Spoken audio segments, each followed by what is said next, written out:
এই নবীকে বাদ দিলে জান্নাত চেনা যায় না। কারণ জান্নাত তিনি চাক্ষুষ দেখে এসে আমাদেরকে মেরাজ শেষে বর্ণনা করে শুনিয়েছেন। এই নবীকে বাদ দিলে জাহান্নাম চেনা যায় না। এই নবীকে বাদ দিলে আমার রবকে চেনা যায় না। ঠিক কিনা বলে? তো বিশ্বনবীর পাঁচটি বৈশিষ্ট্যের কথা আল্লাহ তাআলা এই সূরাতে উল্লেখ করেছেন। আল্লাহ রাসূল সাল্লাল্লাহু আলাইহি ওয়াসাল্লাম যখন মক্কাতে দাওয়াত দিচ্ছিলেন, মক্কার কুরাইশরা নানাভাবে বিশ্বনবীকে কষ্ট দিচ্ছিল, নানাভাবে ট্যাগিং করছিল, মিথ্যা অপবাদ দিচ্ছিল। কখনো কখনো তারা বিশ্বনবীকে বলছিল মিথ্যাবাদী, কাযযাব।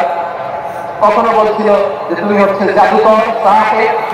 কখনো বলেছে শায়ের, মুহাম্মদ তুমি কবি। কখনো বলেছে কাহিন, মুহাম্মদ তুমি গণক। এবং কখনো বলেছে মুহাম্মদ তুমি হচ্ছে মাজনুন, মানে পাগল। আওয়াজ করে সবাই করুন নাউযু বিল্লাহি মিন যালিক। তাহলে বিশ্বনবীকে মৌলিকভাবে এই পাঁচটি অপবাদ দিয়েছে। আমার কলেজের টুকরা সিলেটের ভাইরা, বিশ্বনবীর ব্যাপারে মিথ্যা অপবাদ মৌলিকভাবে দিয়েছে কয়টি? পাঁচটি। বলেছে তুমি মিথ্যাবাদী, বলেছে তুমি গণক, তুমি কবি, তুমি পাগল, তুমি জাদুকর। বিশ্বনবীকে এই পাঁচটি অপবাদ দেওয়া হলো, আল্লাহ তাআলা সহ্য করেননি। এই পাঁচটি অপবাদের বিপরীতে আল্লাহ তাআলা বিশ্বনবীর পাঁচটি চমৎকার বৈশিষ্ট্য উল্লেখ করে সূরাতুল আহজাবের দুইটি আয়াত নাযিল করেছেন। আওয়াজ করে পড়ুন আল্লাহু আকবার।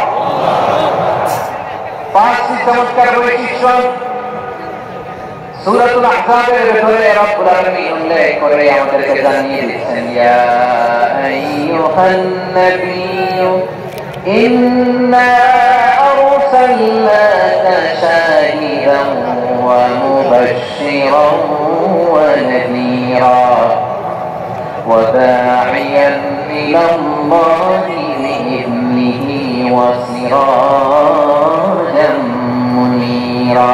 পড়েন আল্লাহু আকবার।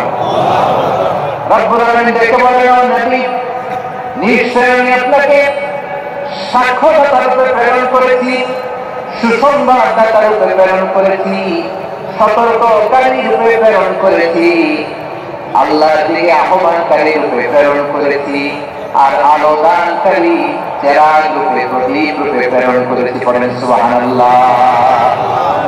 পাঁচটা বৈশিষ্ট্য। এক নম্বর, আল্লাহ তাআলা বলেন, হে নবী, নিশ্চয় আমি আপনাকে সাক্ষ্যদাতা হিসেবে প্রেরণ করেছি। সাক্ষ্যদাতা, বিশ্বনবী সাক্ষ্য দিবেন। এই জন্য শাহিদ, শাহিদ মানে সাক্ষ্যদাতা। আওয়াজ করে বলুন, শাহিদ মানে কি? তিনি সাক্ষ্য দিবেন। মুবাশশির, দুই নম্বর বৈশিষ্ট্য হচ্ছে তিনি মুবাশশির।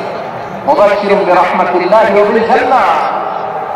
তিনি আল্লাহর রহমতের সুসংবাদ দেন, তিনি আল্লাহর জান্নাতের সুসংবাদ দেন। সুবহানাল্লাহ পড়েন। তিন নম্বর বৈশিষ্ট্য হচ্ছে নবী, তিনি সতর্ককারী, ওয়ার্নার। তিনি সাবধান করতে এসেছেন, রিমাইন্ডার দিতে এসেছেন যে আল্লাহর পথে যদি না চলো, শিরকি কাজ যদি না থামাও, তাহলে এমন আযাব আসবে আল্লাহর পাকড়াও থেকে তুমি বাঁচতে পারবে না। তিনি নবী।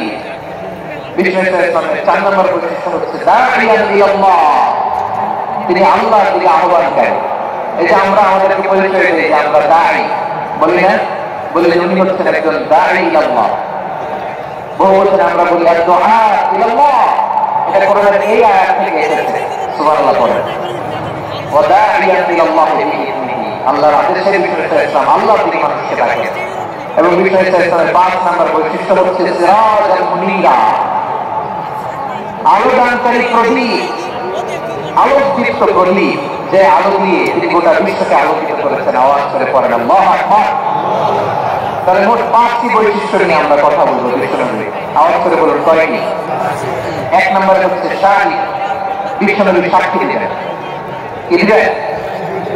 He will be witness for all prophets and for us. তিনি নবীদের উপরও সাক্ষী দিবেন, আবার উম্মতের উপরও সাক্ষী দিবেন। সুবহানাল্লাহ পড়েন। কিয়ামতের দিন আল্লাহ তাআলা প্রত্যেক নবীকে জিজ্ঞেস করবেন যে তুমি কি তোমার উম্মতের কাছে আমি যা যা পৌঁছাতে বলেছিলাম পৌঁছিয়েছো? নবীরা বলবে আল্লাহ আমি পৌঁছিয়েছি। নবীদের কথা ঠিক কিনা, সত্য কিনা, এর সপক্ষে যখন বিশ্বনবী সাক্ষী দিবেন। সুবহানাল্লাহ পড়েন। এজন্য রব্বুল আলামিন বলেন, ফাকাইফা ইযা জি'না মিন কুল্লি উম্মাতিন বিশাহীদিন ওয়া জি'না বিকা আলা হাউলাই শাহীদা। তখন কেমন হবে যখন